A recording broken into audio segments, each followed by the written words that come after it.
Hi friends, విష్ణుమూర్తికి పరుపులాగా ఉండే ఆదిశేషువు ఎవరు?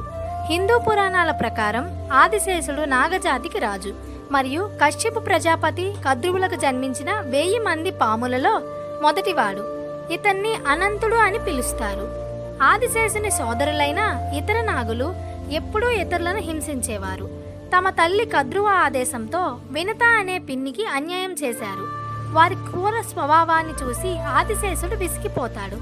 తన సోదరుల పాపాలలో భాగస్వామి కాకూడదని నిశ్చయించుకుని కఠినమైన తపస్సు చేయడం ప్రారంభిస్తాడు.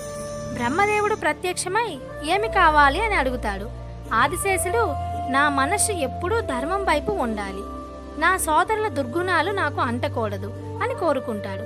ఆదిశేషుని నిబద్ధతకు సంతోషించిన బ్రహ్మదేవుడు ఒక ముఖ్యమైన బాధ్యతను అప్పగిస్తాడు. బ్రహ్మదేవుడు ఆదిశేషుణ్ణి భూమండలాన్ని తన తలపై మోయమని మరియు విష్ణుమూర్తికి సేవ చేయమని సూచిస్తాడు. అప్పటి నుండి ఆదిశేషుడు పాతాళంలో ఉండి భూమిని మోస్తూనే పాల సముద్రంలో విష్ణుమూర్తికి మెత్తని పరుపులాగా శేషుపాన్పుగా మారి సేవ చేస్తుంటాడు. ఈ వీడియో నచ్చితే ఒక లైక్ చేసి ఛానల్ని సబ్స్క్రైబ్ చేసుకోండి. Thanks for watching.